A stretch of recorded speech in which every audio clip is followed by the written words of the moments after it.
Yeah, that's fine. Remove.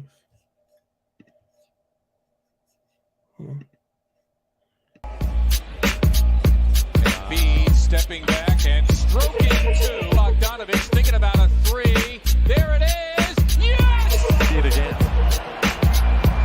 No double team help, and Embiid takes it right to the rack. Embiid, step back, jumper, you bet. There he is again. The Euro step there. Embiid getting Gobert to fight. Nice feed to Embiid.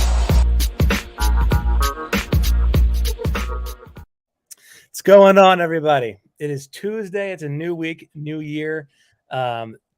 We got a very special episode tonight as the trade season kicks off and all the rumors are flying. There's more rumors than I can even process at once. It just kills my phone battery all day long. I wanted to bring in a special guest, a guy who loves to get in spirited debates about basketball and and all sports in general. It is Mark Henry Jr. You know him as Mark in Philly. He makes you rich every day off of the betting world. And if he doesn't make you rich, he curses at the teams that don't make you rich. Expectations. Mark, how are you? I'm good. I'm happy to be here. Me and Austin debate, like he said, often in our Sixers Discord in the Painted Lines. We go back and forth. We agree a lot of the time, which you'll hear on certain topics, and we disagree some of the time on certain other topics. But I'm happy to be doing it live on a podcast. It's fun. There we go. So, Mark, we have trade rumors here today. We also have some news regarding Charlie Brown Jr. And then Joel Embiid and his evolution as a dribbler, as a passer. And then I'm going to give you the floor to talk about some betting trends with this basketball team. I can't imagine betting on them because they just feel like an impossible team to predict most of the time. But anyway, we'll get into that. So first things first, we have the Sacramento Kings, who are just falling apart as they do every season. And they're 15-26. They're the team on the schedule where if regardless of who you are, if you're struggling and you see them coming on the schedule, you start to salivate a little bit because you feel like we have a chance to get back on track here. It doesn't matter that 9/10 of our roster is in the COVID protocol. We'll call up our G Leaguers. They'll have an outstanding performance as a team. Then they'll beat the Kings by 2, and then that'll be another loss against the Kings. Rumors are heating up because it sounds like they want to make the playoffs somehow, some way, even if that means a play-in game. And so recently, according to Sam Amick of The Athletic, the Kings are considering making De'Aaron Fox and Tyrese Halliburton available in trade scenarios. I know you and I are not very high on the Fox train. No, not at all. Not at all. I know that I think there's a lot of people out there that would be really excited by that. A lot of, I don't want to say casual NBA fans, or I think there'd be a lot of casuals or a lot of NBA fans and a lot of Sixers fans that hear that name, De'Aaron Fox, and it's like, oh, I remember him at Kentucky. He's a dog. I remember him the last couple of years in Sacramento. Maybe they're not that good, but he's scoring a lot. I'd be a little bit more open to it if we were talking about the De'Aaron Fox of last year, but this year's De'Aaron Fox is not last year's De'Aaron Fox. Yeah. Let's go over some of the numbers here. So obviously, I don't think the intention would be to trade Tyrese Maxey along with Ben Simmons in a trade for De'Aaron Fox. I think that would be something. Fox's usage is pushing 30% for this season. So high usage guard dominates the ball. What does that mean for your, I don't know. That's a good thing when you have guys like Seth Curry and Tyrese Maxey who command, high usage as, co-primary ball handlers with this team. So it doesn't make sense from that fit to me. Other thing that kind of stood out to me was that he's making like 50.5% of his twos, which is the top 25% of the NBA. So that's or of guards in the NBA, I should say. So that's pretty good. The concerning thing is this: threes, effective field goal, and true shooting are all way, way down. So he's neither an efficient scorer nor an efficient shooter. which is kind of how you can, effective field goal and true shooting are the two judgments of those two qualifications of efficient shooting and efficient scoring. Heavy mid-range shot distribution. Only 29% of his shots are coming at the rim. So very speedy guard, has the ball in his hand a lot, doesn't get to the line. That doesn't make a lot of sense to me. He's a mid-range guy, which is fine if you're a good mid-range shooter. But I just feel like if you have Tobias Harris still and you trade Ben for De'Aaron Fox, you then have a point guard and a power forward who love to feast on the mid-range. It doesn't make for very efficient offense, I feel like. His assists are down, his turnovers are better, but the playmaking is okay out of the point guard spot, but nothing great. His defense is pretty good. He leads the Kings in deflections. And he's just having a very par for his own standard season in terms of blocks and fouls and steals and whatnot. But it's very concerning to me that his regression is coming in the year 5 of his career. Very marked, very significant regression in his game in year 5. Maybe the glass half full view is you can say maybe he just needs a new start and a better environment. I don't really buy that. I don't know that I'm convinced that he's a franchise point guard. If he was a franchise point guard, I feel like Sacramento would have made more leeway at this point in his career. Yeah, as a glass half empty guy, I would probably say that last year was probably a bit of an aberration, especially from 3, how efficient he was from 3. And I just don't ever see him getting back to those numbers. And I think we're seeing that this year. And I think we saw that earlier on in his career. And I always thought, I'm kind of dumping on Fox a little bit here, but I've always compared Maxey in a lot of ways to De'Aaron Fox. And I do think that, like you said, I don't think they're trading Maxey with Simmons, and whoever we're getting back, I don't want there to be a redundancy between whoever we're getting back and Tyrese Maxey, which I think De'Aaron Fox and Tyrese Maxey are about as redundant as it can get in terms of 2 players playing at the same time and in terms of 2 point guards that, neither are going to ever be knocked down, drop dead 3-point shooters, in my opinion. So I just don't think, and it's the same thing with people like DeJounte Murray, who obviously has taken a step, and there's others out there that people have suggested as Ben Simmons targets that I think you, and people like Tiago and a lot of people have kind of pushed back on, being like, wait a second, we're trading Ben because of the fit. Or not just, obviously there's, outside of basketball reasons why Ben Simmons has to be traded at this point, I guess. But the reason that people wanted him traded after the Hawks series, regardless of us knowing if Ben would play or not, was because of the fit and because of the lack of shooting and because of all the things that he's an uber specific player that you have to build around very specifically, which was always my problem last year. We had a backup big who couldn't shoot at all, and they just couldn't mesh with Ben at all. So when you have Ben, you have to be very specific about what you have. I think it's kind of the same way when you have a point guard like DeJounte Murray or a point guard like De'Aaron Fox or any of these guys who aren't excellent 3-point shooters. I think they almost have to be surrounded by shooters. And at this point, I do kind of just want to see, if we are going to make a big Ben trade, I want to see Joel surrounded by shooters. I agree. I think that's the next best way to go. And I feel like maybe if you don't have that second bona fide star level player, Joel might be good enough where he could lead a team of just snipers by himself to conference finals or the finals, because I think his life gets a lot easier. Let's say you theoretically have guys that are in the mold of like JJs or whatever, bigger, JJ Redick's a varying size. The point is, snipers. If you have that, maybe his life becomes much easier anyway, and he can dominate a playoff series more so than he could in the past with guys that couldn't shoot or were wanted to operate in the mid range. Let's go over to his running mate, and according to Kyle Neubeck of Philly Voice, that is Tyrese Halliburton, who is somebody who the Sixers would have more interest in than they would De'Aaron Fox. And by the way, I kind of get it. Like, I don't think Halliburton is like the numbers guy that Fox is. Granted, he's on much lower usage, I think, than De'Aaron Fox, so it kind of makes sense. But he's shooting 48.7 on twos, which is fine. But the threes are insane. 44.5% on threes. His effective field goal is excellent, so he's an efficient shooter. He's taking efficient shots, really.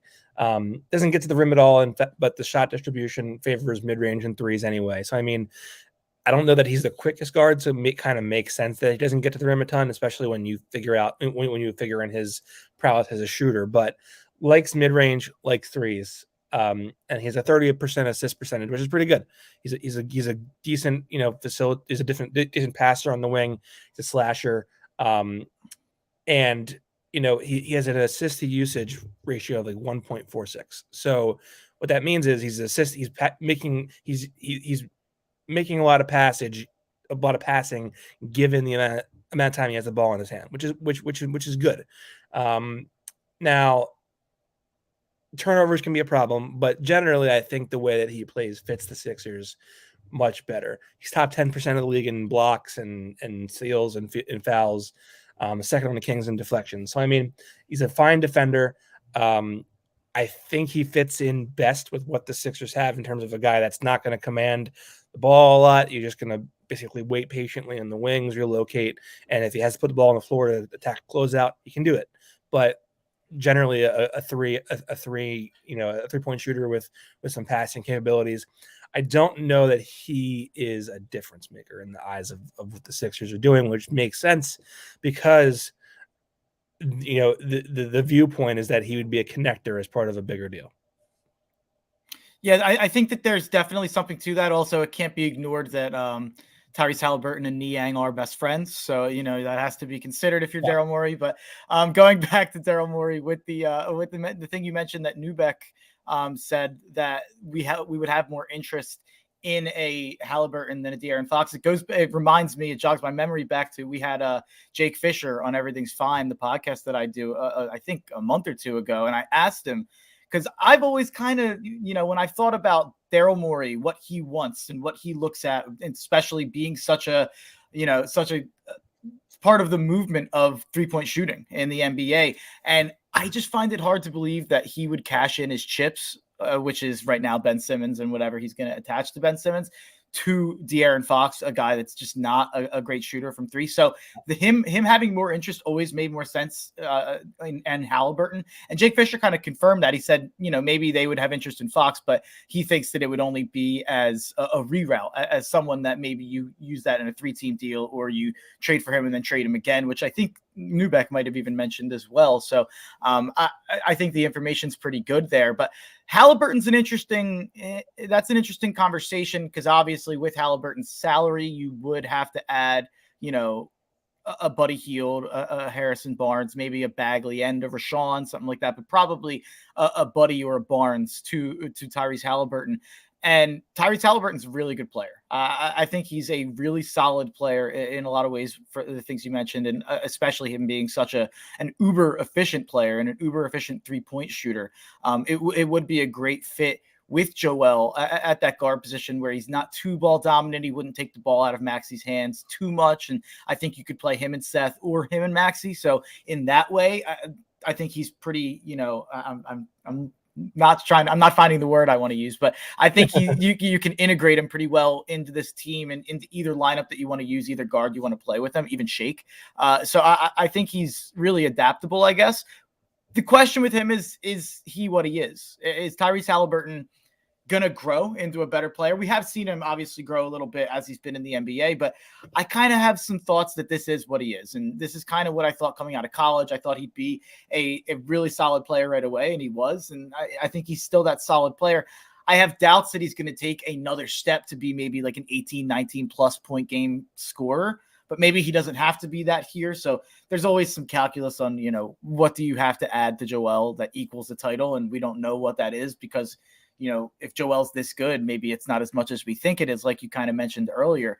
And maybe Halliburton and Barnes is good enough. Barnes is a weird fit with Tobias. Buddy's a weird fit with everything kind of. So there's it's a hard conversation. I'm more open to the Halliburton package than I was a month ago or a couple months ago. But my fear with it is that I think the hope is that Halliburton develops into almost a Drew Holiday piece where he's the Drew Holiday to, he is what drew Giannis. He could, I'm not wording that very well. He could be to Joel what Drew was to Giannis, and it could level that up a little bit. And maybe Tobias can be Middleton. Who knows? So, yeah, I know.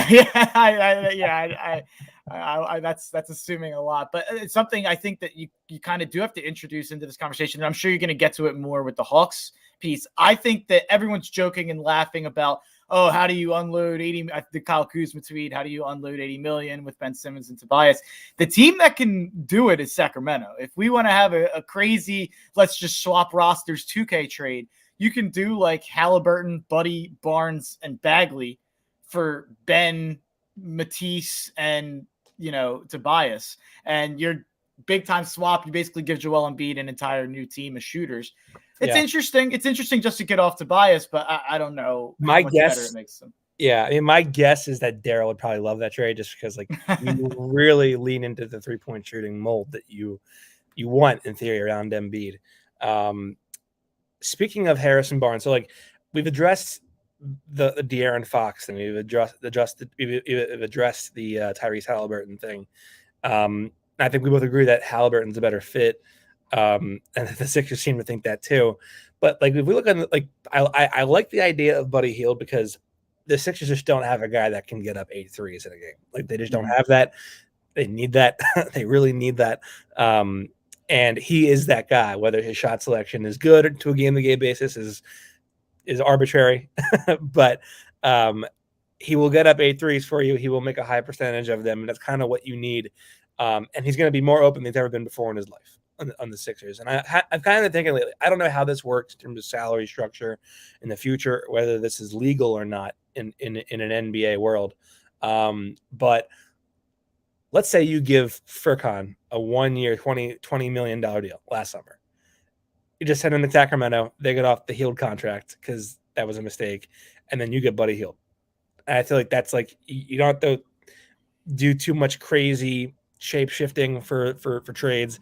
Again, I don't know if that's even allowed, but I'm kind of thinking like, why haven't they tried that? Like, why didn't they think of that? Maybe that isn't appealing to them. I don't know. But that is something that I feel like would make a lot of sense. Like, hey, Furkan just isn't that good of a player. He's not.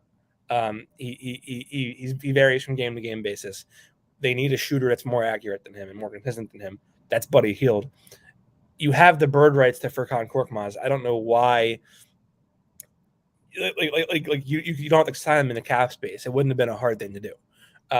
And so I guess it comes down to, do you want to have that Hield salary on the books long term? And I guess the evident answer is no, which makes sense. But I thought that would have been an interesting conversation to have. Other guys here, go ahead. I think that's what they're kind of thinking with Danny Green a little bit. I think that there's no way we're going to let Danny go because there's a chance that, we trade Ben, we make that trade. And then at the deadline, something comes up where someone wants to move something and all we'd have to give up is Danny Green and, whatever picks or whatever to attach that for salary. I think that was why there was no way they were ever going to let Danny Green go. Yeah. I can't. I feel like it's like a crime against the basketball gods to send Danny Green to Sacramento. Like, here you go. Here, you've been good for the locker room. You've been good for our guys. Let's send you to Sacramento. Which, I mean, they'd probably buy him out of his deal, and then he'd ultimately end up back in like LA or whatever. But now the other guy is Harrison Barnes. Which, if you're keeping Tobias, it doesn't make a lot of sense. I guess you could potentially make the case for shifting Barnes over to the 3, although I don't know what his agility looks like anymore. But his usage is way lower than Tobias is, which is conducive to trusting Maxey with more at the ball in his hand, which I think they need to do anyway. So, I mean, if you're looking for a forward that doesn't need a lot of touches, Harrison Barnes is that guy. He's basically taking all threes or getting to the rim. And by the way, he's shooting 42% on threes. So anything within the arc is leaving a lot to be desired. He's not a great mid-range shooter, not great around the rim, but really good from 3. You don't want him trying to make plays, but that's kind of exactly what you want for a guy that's in Tobias's role, but on way less money. So I think that's a piece that they would probably want back in any kind of deal they do for involving Ben, or even if they move Tobias. Maybe that is part of what they're trying to do. I think Barnes is a really good fit on this team. Just a random thought that isn't that Sixers related, Harrison Barnes wise. I was talking to a friend the other day about how Andrew Wiggins is kind of getting overrated again. I think he's really overrated right now. If you just look at the Twitter conversation and the All-Star voting, which is always Would you vote for him? Would you vote for him? No, I would not. I absolutely would not. I think I would. Not to be a starter, but I think if I had the power to, where I was the one making the decisions for the All-Star teams, I think he would be my last guy in. It'd be really hard for me to put on him or Draymond with their numbers, but I guess you have to put one on. That's the issue. But if Harrison Barnes was on the Warriors instead of Andrew Wiggins, would they be better or worse? I don't know the numbers for Wiggins. I can't. I'd have to look at it too. But my argument would be that Andrew Wiggins is like benefiting from the situation. I think if Harrison Barnes was there and if Andrew Wiggins is in Sacramento, I think likely that not much changes for either team. Fair. Just a random. Or maybe the Kings are worse. Maybe the Kings are worse, if anything. That could be true. But did you read the Hollander piece today? On what? All-Star selections? No, I didn't. He chose Anthony Davis to be on the All-Star team. Yeah, it's like the Lillard thing too, right? Like, do they just get there for the name at this point? It was like I'm like reading it. I'm like pulling my hair. I'm like, am I missing something? Did Anthony Davis spontaneously come back under a different name and I just missed it? Is this the Taylor Horton Tucker thing where they just like I'm really high on this guy anyway. I don't care how good he actually is. It's pretty funny. Like Anthony Davis, you look at the numbers even from when he was playing, and it's like, oh, they're really good. But then when you were watching the Lakers and when you were watching him, it was like, man, Anthony Davis just does not look the same. Horrible. He did not pass the eye test, not to be a boomer or anything. But the stats are surprisingly like not as bad as you'd think from watching him. But he's missed too much time. Yeah, no, absolutely. So I think you and I are both kind of like, on a Kings trade. We're not too high on anything the Kings have, which isn't surprising because the Kings are not a good basketball team, and you're not a good basketball team when you don't have a star. So there's that. Going over to the Hawks, they have emerged as a possible team recently. I will tell you this off the bat: from what I can gather, Ben would like to be traded to the Hawks. I'm sure. Yeah, I'm sure. From what I can gather, which I mean, I think if you put them in a high pick and roll and you just do like those double drag actions that they love to do with Trae Young, I think that makes sense because Ben can just dive to the rim. Problem is then like what do you do with Capella because you need your stretch big, and that doesn't make a lot of sense to me with Ben Simmons there. But Cam Reddish, take a look at Cam Reddish. You know what? I'll tell you what. Why don't you start? Who do you want to start with on the Hawks? I think the Hawks are interesting because it's like, what? I mean, there's so many pieces at this point because no one knows what the Hawks are really willing to trade. I think you could take, obviously, Trae Young out of the conversation. You could take Capella out of the conversation because there's no fit here. So it really is like, is it John Collins? There's obviously rumors that he wants out and he isn't happy, even just after signing his contract there. Kevin Huerter could be up for debate. Danilo Gallinari has salary that could match. And then there's obviously Bogdan Bogdanovic, who's another guy that could be in this conversation. He's probably the most interesting to me, Bogdanovic. So I guess we should start there. I've always been a huge fan of his game. And even he had some bad games against us in the playoffs last year, but he would hit shots at the biggest moments, not to be that type of guy, but Bogdanovic carried them last year in moments where Trae Young was out for a while, right after Lloyd Pierce got fired. And he is a really good player who can really take over games. So Bogdanovic is interesting to me. I'd probably, I think that the biggest, I'll save that thing for a little bit from now, but the Hawks probably don't have a package that makes me think, okay, I'm in. Yeah, I'm kind of in the same boat, although they have a bunch of guys that are theoretically like perfect for the Sixers. Which guy do you want to talk about first? I guess we could start with Bogdanovic. All right. So his injury concerns I think are a little bit like worrisome for me. I do like how his contract isn't expiring or it's like very short. So, I mean, you could always reallocate that money to someone else if you don't like what you're getting out of that, out of him. I think that's a good deal or a good piece to have in a deal if you're trading with them. I also feel like the more likely to be moved player would probably be Gallinari. Yeah, I think if there's a trade with us involving either just Ben or like we talked about earlier, Ben and Tobias, either way, I think Danilo will be involved. Okay. Let's go over to DeAndre Hunter. I think he is a guy who is like a really nice piece to get in a deal. I think he in their defense is the biggest problem, and he's like the best wing defender of the three, or of any of the wings they have there. Mm-hmm. Concern is this: they've played 178 regular season games since he was drafted. Do you know what percentage of games he's played in of those regular season games? Yeah, not a high percentage. 54%. So not reliable enough in terms of availability. That's a problem. Cam Reddish. I like the name. Obviously, I have a bit of a Cam Reddish connection. Bias maybe a little bit there, but career high in usage, frigid playmaking. Just terrible playmaker. You don't want him making plays. He's shooting 42% on twos, 37% on threes, pretty good. He takes mostly his shot distribution is mostly threes, but a balance of middies and shots at the rim. By the way, shooting 30% on middies, which is horrendous. It's hard. That's a terrible, terrible number. He's got to give you a call. He's got to be that's like, right. Austin. That's right. He forgot some of the things that he learned. 57% at the rim, which is not good. He's perhaps not as aggressive a defender as he could be given his size and length, but he gets steals, doesn't commit a lot of fouls, and leads Atlanta in deflection. So there is some tangibles in there. There are some things there in defense that you do like. There's growth there.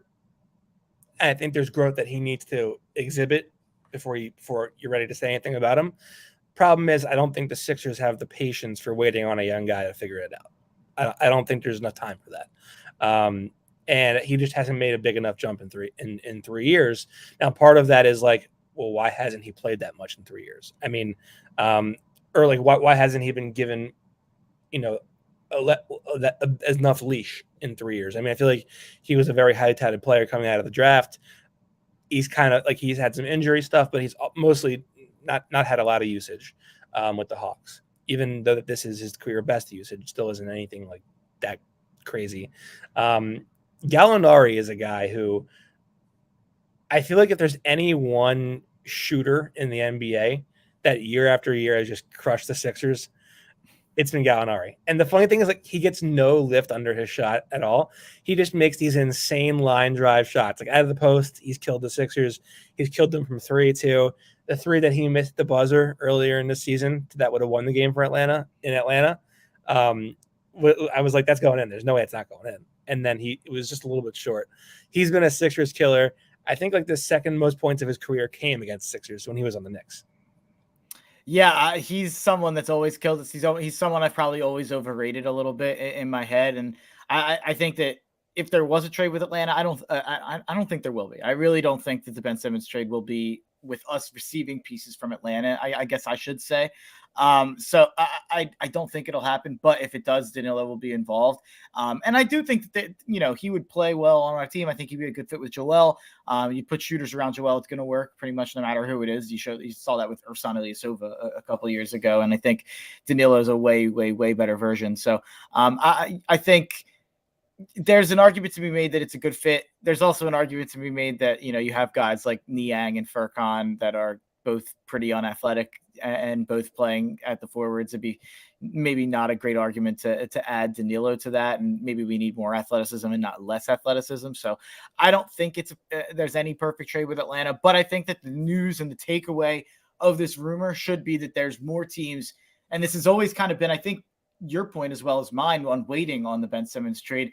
As we get farther in the season, teams that are disappointed with what they're doing are going to become more desperate. You're already seeing that with a lot of teams. And when you're seeing teams float out interest in Ben Simmons, this means that at least Atlanta becomes a contender for a 3-team trade. Atlanta becomes maybe someone out there wants John Collins, and we can take something from there, and they can get Ben Simmons. And I just think the more suitors for Ben Simmons, the better, even if there's pieces, even if there's not necessarily pieces on that team that are a perfect fit for the Sixers.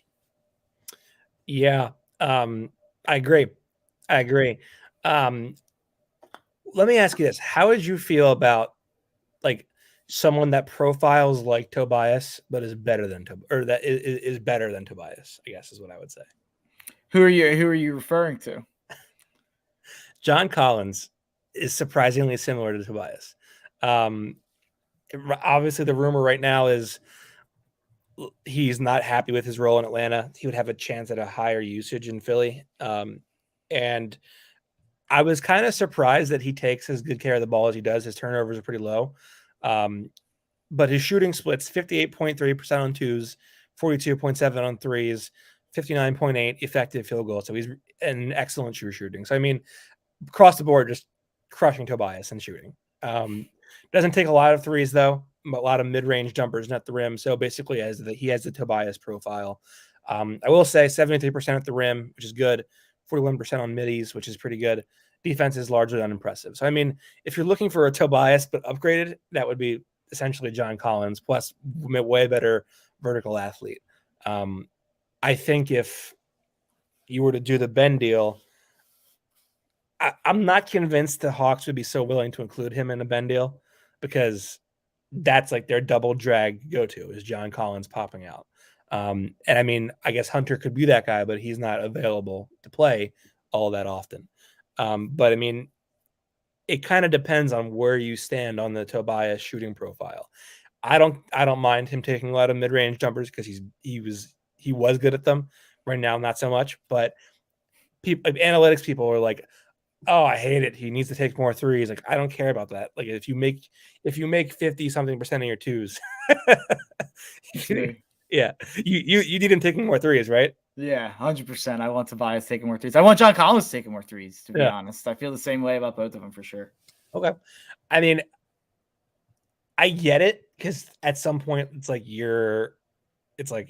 the other team is making 15 threes and you're making 15 mid-range jumpers, that's great, but you're not going to win that battle because 3 is worth more than 2. At the same time, if you're a markedly worse 3-point shooter than you are a mid-range shooter, I'd prefer you stepping in and taking a mid-range jumper if you feel like that's like the best shot for you. But if the 3 is open, take the 3. It's not that hard.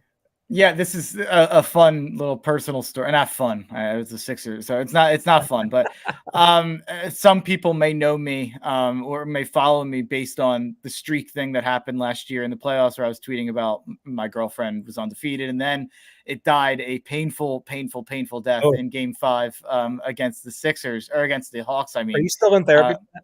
I was in it before, so it doesn't really. No, I'm joking. But I think. Ever since that game, my girlfriend, who was at the game with me, and obviously has to watch a lot of basketball around me, she doesn't value 2-point shots. Like Joel Embiid could dunk over someone and like shove them into the front row, and she like wouldn't get her going at all.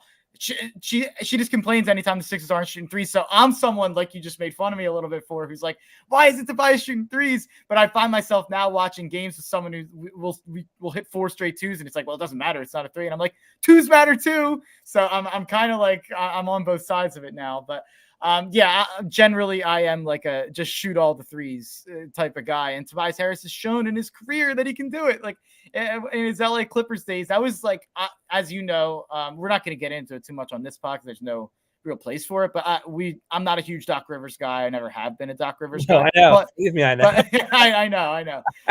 But that goes pre-Sixers. That goes to the Clippers and the Celtics days. And but the one reason that I was like, okay, you know what? I'm fine with it. He'll do something good for the Sixers was I thought Tobias would get back to the 3-point volume and the type of play that he had on the Clippers. And he was a lot better last year. So Doc did help out Tobias for sure, but it wasn't exactly what I wanted. So that's definitely been frustrating with Tobias. And a big part of the reason that I didn't vocalize this correctly.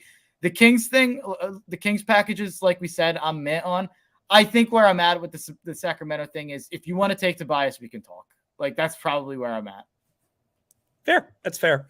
I think it's funny. Like now every time Tobias does like the thing where he like jabs, dances, and then pulls up for a mid range too. His mellow impression. Yeah. Yes. My eyes are less fixated on Tobias and more on Doc behind him and what Doc is doing, because if he's like just like raising his arms in disgust and like waving them off, like I give up. It's like that about sums it up. Yeah, it's ugly. It's been ugly at times this year for sure. And he doesn't have Ben in his way to sort of take the blows for their bad losses, because when they lose now and it's bad, it's because of Tobias a lot of the times. But yeah, it's definitely been problematic there. I'm not sold on the Hawks being so willing to include John Collins. What do you think of Kevin Huerter? Oh, please don't hurt her. I'm a huge Kevin Huerter guy, even though he did hurt us last year in Game 7. He was an axe murderer against us. But Kevin Huerter's been a guy that I've liked for a long time. But it's kind of the same thing with Huerter, Hunter, and Reddish. It's all kind of like, in theory, I could get behind any of the three of them. You know, Hunter, you got the tough-nosed defensive guy who can hopefully be a really good shooter from three. With Reddish, you have, if Austin Krell gets his hands back on him, he's going to be a top 10 player in the NBA. His shot will be going right. And then with Huerter, you're paying me a lot more than they pay me now. I'll tell you that much. With Huerter, you have the idea of, you know, maybe this guy can be homeless man's Klay Thompson. Like there's a lot there to be excited about Kevin Huerter, but none of them have materialized into what you'd want it to before making the decision to go in on one of those guys. Kind of, you'd want to see some more steps than we've seen on improvement from Huerter, Hunter, or Reddish to really take any of them very seriously as a part of the trade, and especially with Huerter, because Huerter, I can't remember the exact salary that Huerter got, and because he just did sign a contract, but I know it's $4 million, like over 4 or something like that. It's not cheap though, so it's not like we're talking about a guy on a discount anymore. So that's something that you do have to factor in with him. Yeah, I mean, just taking a quick scan of like what his statistical production looks like. Pretty good passer at the wing, like a little bit high in the turnover category. Shooting 57% on twos, 38 from three. Effective field goal is pretty good. I mean, you know, he's a fine wing shooter. A lot of threes, a lot of mid-range, doesn't get to the rim at all, really. And then, you know, his mid-range game and three-point game are really the calling cards. He actually is a better rim finisher than you'd expect for a guy that doesn't get to the rim all that much. But I mean, he's a fine scorer. You know, he's like just another run-of-the-mill wing, I guess is what I would say. Like, pretty good. Not maybe he adds another element to what you do in the playoffs, but he's not changing your life in any way. So those are all names I think that they could look at in a trade with the Hawks. I didn't really factor in Bogdanovich or the John Collins. No, the Gallinari, because they're not like long-term pieces. Mm-hmm. They wouldn't like, they're kind of just like expirings that you would either choose to re-sign at a discount or you know, do whatever with. But I mean, I think they would both be fine fits with the Sixers. It was certainly fun watching Bogdanovich just rip the Sixers apart when Doc refused to switch and just would let Tyrese go at him all fourth quarter, and he had like 9 straight or whatever it was against the Sixers to win that game before Christmas. that was something.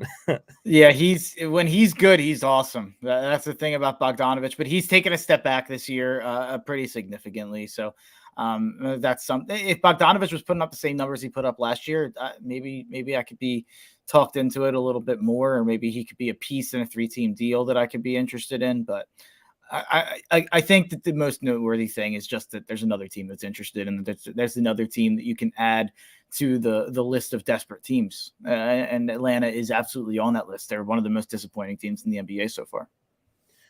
Yeah, no, for sure. Move on to Charlie Brown. Charlie Brown has taken the Sixers by storm in his couple appearances that he's made. The Sixers finally got a Philly guy that they actually kept too, which is cool. That they had Mikal Bridges, they let him go for the lovely Zaire Smith. Don't get me started. That was a very good tenure he had, where he played like 5 games. Yeah, that was something. And they had somebody else who I'm forgetting about. Maybe they had a chance at Sadiq Bey or didn't take it. Maybe I don't remember. They've had plenty of chances at Ryan Arch. They should have taken That's him. Right. That's right. My Chamonix High School alumni. There you go. Now he's a Knickerbocker. Yeah, I know. I hope he sticks on there. Yeah. But Charlie Brown, I'll tell you, if there's anybody who's ever been perfect at doing the dirty work things that like teams love, it's him. And I mean, the Sixers are a garbage perimeter defense. They're mostly garbage. I won't say in totality, but generally speaking, they're not a very good perimeter defense. They're a terrible rebounding team. In his 2 games, he was hustling to every loose rebound. He was getting deflections. He was getting out and helping them defend. He played it perfectly in those couple games, and he got rewarded. They just signed him to a 2-way deal tonight. He's filled a need for them, and he just kind of slotted in perfectly. I don't know what his agent told him or did, or I don't know what he drank, what kind of foods he might have consumed before being signed to the Sixers, but they made his brain it was a mega brain move for him. That he was like, I'm going to do literally everything that you need me to do that you guys aren't good at. I'm a little bit of cold water here. Wow. I'm not quite as enthused about the Charlie Brown Jr. Experience as everyone else is. He is a dirty work guy, though. You're right there. So I get bringing him on. I was more excited by the Tyler Johnson era. I would have been happier keeping Tyler Johnson around and keeping a bench shooter off the bench and having a guy that can kind of come in and take over a game for a 2-minute stretch every once in a while. And I think that's what I would be looking for with a guy at the end of the bench. But I get the argument that, you want an unselfish guy who can go out there and play with any lineup and you can go and play some defense. But I guess I don't know if I want another guy out there who's a complete net negative on offense.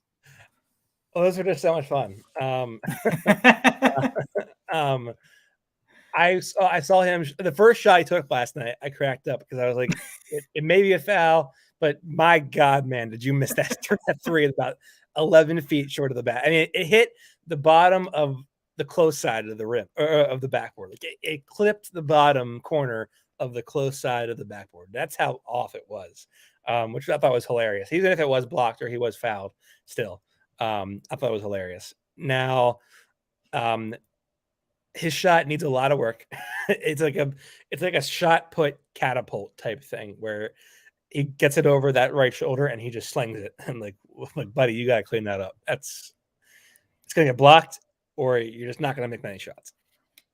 Yeah, I just don't see him having like a long-term a role on the team, I guess. Maybe I'm wrong. Right. You might be right. But I do think that like for a team that is just so barren of wing defenders that can like switch 2 through 3 or 2 through 4, I feel like it's not a bad find. Maybe there's a depth piece there that you can hang on to. Maybe not. I don't have a problem with it this season. Yeah, I totally understand why people are excited about it. It's like last year I was like clamoring for Taurean Prince at the deadline. So it's like I totally get just wanting something at the perimeter to play some defense because we're not good at it currently. And it's, the reason that my dreams at night are about trading Ben Simmons for Jaylen Brown because you add a guy like Jaylen Brown into the wing defense, and that's like incredible. And I do think eventually Boston's going to have to be on that list of desperate teams that we were just talking about and mentioning. So that's kind of not to bring it back to a Ben Simmons conversation. You are obviously missing Ben Simmons, so that's going to hurt your perimeter defense, and that's where we are. And it's funny, like I put that Sacramento trade out there that I mentioned earlier with the 3 pieces for their 4 pieces, and it's like, well, you're trading Ben and Matisse, so can your perimeter defense handle that? And it's like, well, Ben's not playing right now, so our perimeter defense is already not handling that well. So I get trading Matisse would hurt that too. But that's kind of why I'm willing to hold out for the perfect kind of role. And Brandon Ingram's not a great wing defender, but I'm really interested in adding a wing to this team.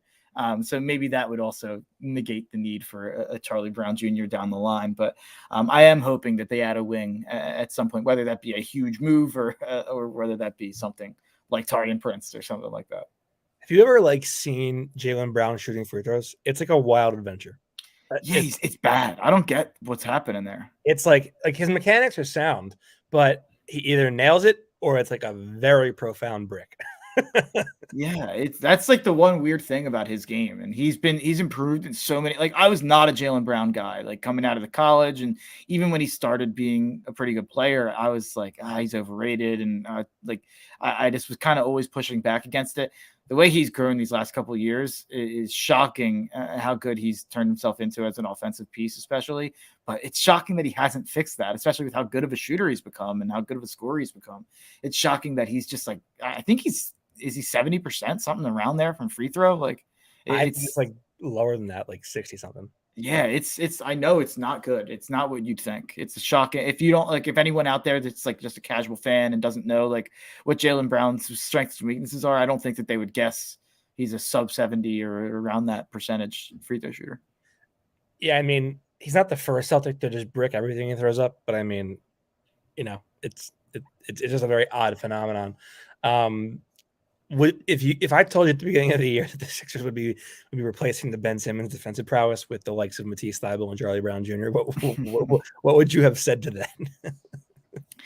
I think that the thing that I always go back to is like, you're gonna have to make sacrifices in certain areas. I guess so.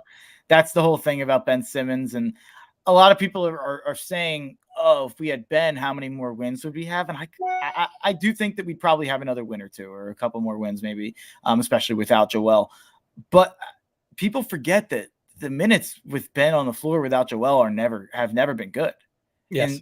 Ever. They've never been good. So maybe we would have played Ben every single minute with Joel, which is what I was clamoring for. I know a lot of people had a problem with the bench shift in the past that Doc would run out. That's actually one of the problems I never really had with Doc, and I never really brought up with Doc because I always wanted to see Ben and Joel playing every minute that they could together. So if Ben was on this team currently, sure, our perimeter defense would be a lot better and our pace would be a lot better. We'd be way better. And I think we're like 29th in fast break right now. So we'd be way better in those areas that we're really lacking in. But I think that the negative impact he'd have on the bench lineups and the lineups with Drummond in it would almost subtract any positives that would come elsewhere away from it. So it's all, and it's the same thing when you're talking about who you're trading Ben for. It's all about sacrifices and what you're willing to sacrifice to get better in what area with trading Ben to add whatever you're adding for him. Sexyscenarios.com says, do you notice a lot of Tobias shots are short, possible minor injury? It's been 3 years. Yeah. I do notice they've been short, and that typically is indicative of a lower body injury. But I think COVID could be in play still. I know people are like, everyone has COVID, but like we truthfully don't know the long-term side. No, yeah, for sure. We don't. So I think it's like hard to comment on. The Celtics aren't bailing the Sixers out of their Brick Simmons situation. That's whatever.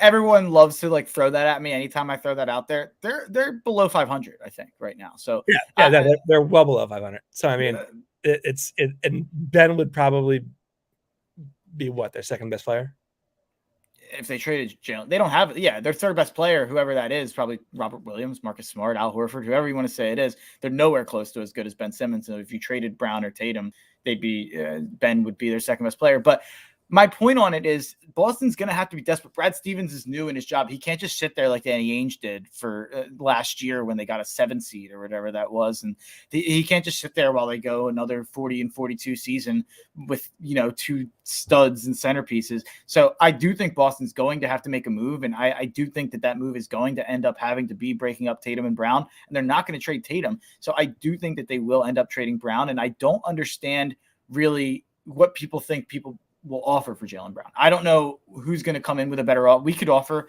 Ben and Matisse and a bunch of draft picks. So I don't know who's going to offer a better package to that would fit better, because I do think Ben would fit pretty well in Boston with Tatum. So I don't know what Boston's going to get that's a better offer than that for Brown. Or even if Brown became available and Boston had to make a move and they didn't want Ben, like I said with Atlanta, it could become a 3-team situation where, maybe Portland is more interested in Jaylen Brown and Damian Lillard becomes available and Lillard goes to Boston, Ben and everything goes to Portland, and we get Jaylen Brown. We don't know what's going to happen. I think that's kind of the argument for holding on to Ben, because it's like we're seeing these teams like Atlanta and Portland and all these teams disappoint. And it's like, oh, they have to do something. Ben Simmons might be that something. Eventually he's going to be that something for someone. That's disappointment. Yeah, I think like this notion like bail the Sixers out of their Ben Simmons situation. When you're under 500, it's also like we're doing the Sixers are doing you a favor, pal. It's not like you're not in this position where you're high up on the chain and you're like everything's great. No, you're below 500. You can't you don't have any kind of defensive prowess. You have two guys who don't pass the ball to anybody. It's not working. And Ben Simmons is probably a better fit for what the Celtics need, even if he's not as good as either player. Mm-hmm. Which I mean, with Jason Tatum, I would debate that Ben Simmons isn't as good as Jason Tatum. Honestly, I honestly would. I don't know if that it'd be a well received debate, but I mean, I'd probably contend it. You have to get Tiago on here for that. There we go. There we go. But it's not. It's a look at the Celtics. Look at the Sixers. I think it's a mutually beneficial situation if you were to trade Jaylen for Ben. Honestly, I think they both teams would be better for it. Totally agree. Now, and no, I don't believe that. I think they have a better shooting Seth Curry. That's a fact. I think. It's tough because the original argument was this. I said the original argument was I think Seth Curry is a better standstill shooter than than his brother. It might be true if he's wide open, I guess. The thing that's different is because he shoots so much less, and the percentage that he's shooting, or in terms of the looks that he's getting, are so much better than Steph's, because Steph has to do so much to get looks. It's a tough conversation, so you'd really have to like sit there and watch them in a gym and like study on who's missing more in an open gym. So they should do some sort of contest. Like in COVID, they had like all the golf. The celebrities golfing against each other. Seth and Steph should do some sort of shooting contest in a gym. Get Clay involved too. Yeah, exactly right. And we can get like the guy who dressed up as Clay, so we can have like a similar looking brother on the floor. Yeah. Two brothers. Embiid's handle and passing growth has been nothing short of spectacular. This season, his career blows his previous career high out of the water in assist percentage, 24%. That's 96th percentile of bigs. Still, like his turnovers are down too. Like lowest turnover percentage of his career. His playmaking has been sensational this season, especially of late. The Sixers, the team, are not turning the ball over as much anymore. They're maximizing value out of their possessions, even if they're missing everything that they shoot, because they pretty much are right now. They don't make a lot of shots, but he's seeing the floor so much better than he ever has before. Yeah, I mean, he's up 1.5 assists. He's down almost like a half a turnover. It's amazing, and I'm going to bring up something that I would usually roll my eyes at, but my dad and boomers out there love to talk about Will Chamberlain. They love to talk about Will Chamberlain. So, but the thing that people, he dropped 100 points. He averaged 50. He's the best player of all time. Where is it?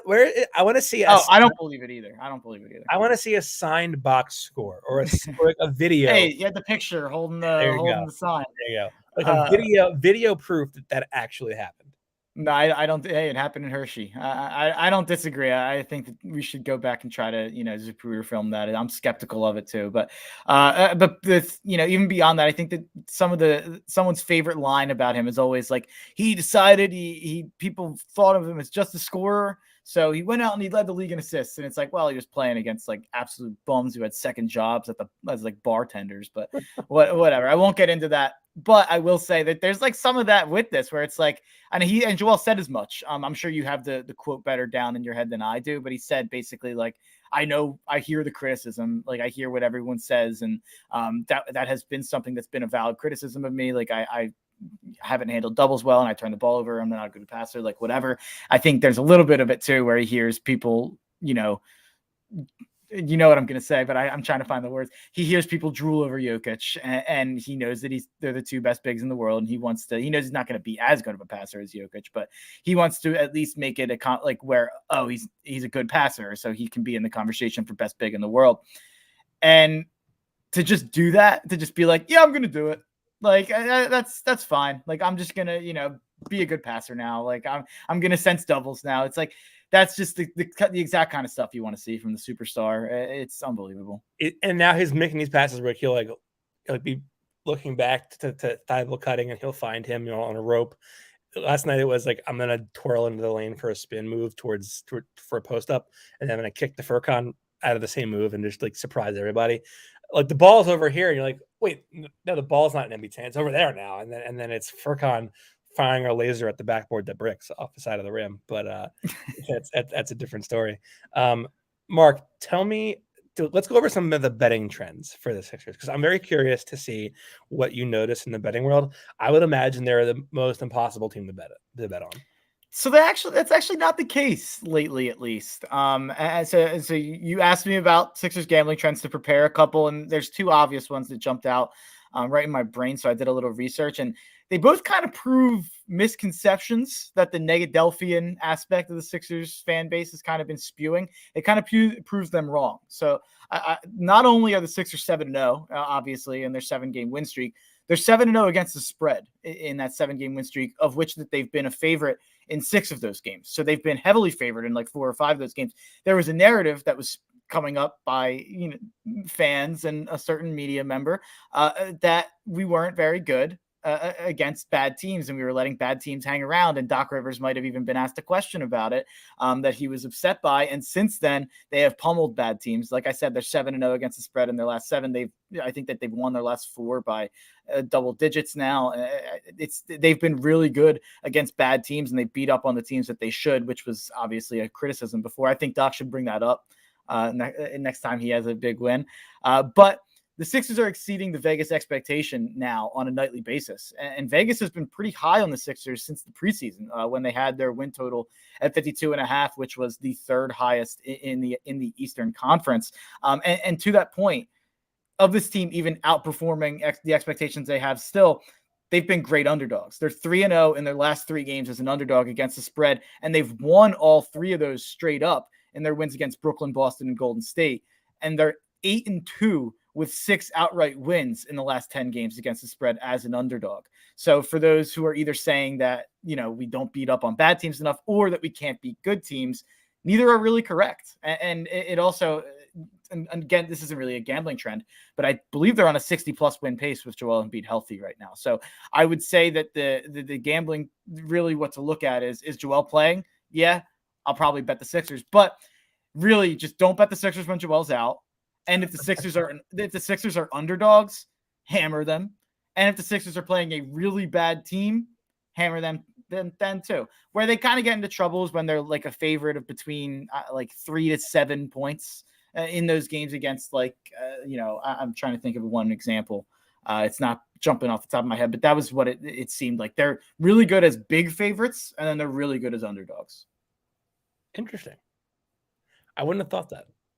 And then for totals, like over-unders, they pretty much just play to the other team's pace, it seems like. It seems like if they play a team like the Rockets, they will score like 133 or they will score a ton of points. And not 133, but it seems like if a team is more so trying to slow it down and playing a grinded out type of offense, the Sixers are more than willing to kind of go along with that, since their pace is really slow. But even though their pace is so slow, they have been willing to kind of get into some games where they score. I mean, they scored 119 against the Spurs, 116 against the Magic, 133 last game against the Rockets, 111 against the Rockets last night. So they have been 110 against the Nets, 114 against the Raptors, 117 against the Wizards. Like, they haven't scored below 110 in this winning streak. So I guess that you could say their offense and their pace has been up a little bit. And it really is, it's not a great sign that we're kind of letting the other team dictate the pace, but in terms of an over-under standpoint, that's really what to look at with them. What are the in-game trends that you notice? Any?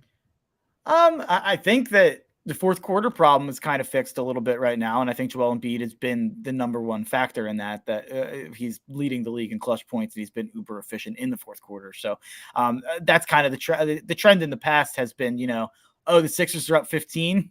Take the other team on the money line plus 800, and you're going to win that one every couple games because the Sixers collapse a lot. So I think that definitely used to be a trend. It doesn't seem to be as much anymore. I don't know outside of Joel really what that is. But I think the main aspect of it is that when you have a guy like Joel who has been as good as he has as a closer in the fourth quarter, it's going to lift everyone else up. And we see that with every lineup Joel's in. I mean, you can look at every player, they're better with Joel on the court pretty much. Besides, the only exception is actually Maxey, which is disappointing because he's the player you want to fit with Joel the most as one of the most important pieces on the team. But guys like Seth, guys like Niang, guys like Green, you look at their numbers with Joel on the floor and with Joel off the floor, and Joel is helping every player out with, like we said, with the passing, with the gravity he brings into the paint, with the ability that he has to shoot. So you have to obviously help off to shoot him. It's going to open guys in the corner. So Joel just does so much on a nightly basis that makes you think like, wow, you could go at it either way. You could go, wow, we have to trade Ben for Halliburton in a package right now to get Joel as much help as we can. Or, wow, if we wait and we get Joel, an actual stud to put next to him, this is a championship team, no doubt about it. So that's, I don't know how I ended up here from gambling trends, but Joel, the gambling trend is that Joel Embiid is really good, and also bet on him to score 31 points because that's what he does now, right? He gets to 31 and he's like, I'm good. 31's my number. It should have changed his number to 31. Just have Seth switch him and just be like, listen, you take 29, I'll be 31, and then that'll be that. Mark, where can they find you? You can find me at Mark Henry Jr. _. I have all my podcasts and all that stuff in the bio. I won't go on a long list of, all the content I do. It's too much. But go to at Mark Henry Jr. _ I do a ton of podcasts. Everything's fine. I do a lot of stuff here at the Painted Line. So come check it out. Everything's Fine is like the funniest fucking podcast. Kyle's hilarious. Kyle is something else. We get into it sometimes, but he's been joining that podcast has been really fun. I won't break any news here, but it's been really fun, and I'm kind of reflecting on it a lot recently. So I will say that I appreciate Kyle bringing me on 5 or 6 months ago to be on that pod, because they had already built something on their own, and I think that we've built it a little bit more since I've joined, and he does great stuff on the side of it with the street videos as well. So fucking it's so great. I always say, like, for what he maybe lacks in being a nerd like we are, and like a lot of other people are, he makes up with just like his brain works in the most interesting ways. Like, he knows what people want to tune into. Like, if I want to talk about something dumb on the podcast, he's like, no, people want to hear this. And my brain just doesn't work like that. I want to talk about what I want to talk about. He's very smart. He knows what's going to connect to people, and people love Everything's Fine. It's funny how often I hear, like, as opposed to, not to put down anything else I do, but it's a lot different, and it shows a little bit of a different side of me too. For sure. Absolutely. All right, Mark. Well, thanks for hopping on tonight. Anything interesting going on in the world of sports besides the Sixers I should know about? Oh, hold on. I have a shirt on under here. Oklahoma City Thunder. Bet on them all the time. That's where I'm at right now. I bet the Thunder like every time they play. I don't have the exact number on the top of my head, but I think they're 24-13 against the spread as an underdog. They've only been favored twice this year.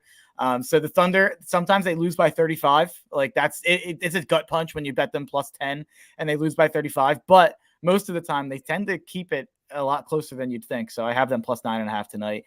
against the Wizards, who I have a big bet on the Wizards team total under on the season. I think I have them under 35.5 wins. They're at 20-20, but they've been bad lately and they've been on a big time skid. I need as many Wizards losses down the stretch as possible. So I'm rooting for the Thunder to pull out a win too outright. I think that there's a chance they do as well. Did you bet on the historic 73-point loss? No, I didn't. I didn't. Really, I've hopped on. They've honestly, I think that I'd have to crunch the numbers on that. I think they've went on a good run after that, really. I think that they were kind of middling against the spread up to that point. And it does seem like I think they won the next game they played, or even like 2 games later, they played Memphis again and beat them, I think. But that's true, they did. Like right after they lost by 73, they beat them. So it did seem like that was a little bit of like a kick in the ass, or maybe like Oklahoma City, like management, like passed down, like, hey guys, like we can't keep getting embarrassed like this. We have to play our guys. Like it's the Thunder have went from being an absolute laughingstock when that happened about a month ago, actually, because that was when I went to Barstool. That was the day before I went to Barstool. So over a month ago now. So over the last month or so, they've been really, really good against the spread. And honestly, I think I'd have to look at the record. They've been pretty good. Yeah. All right, Mark. Well, thanks for coming on. And everybody, thanks for tuning in. We will be back next week for a new episode of the Feed to Embiid. For now, everybody, stay safe, have a good week, and stay warm. It's cold as shit out there.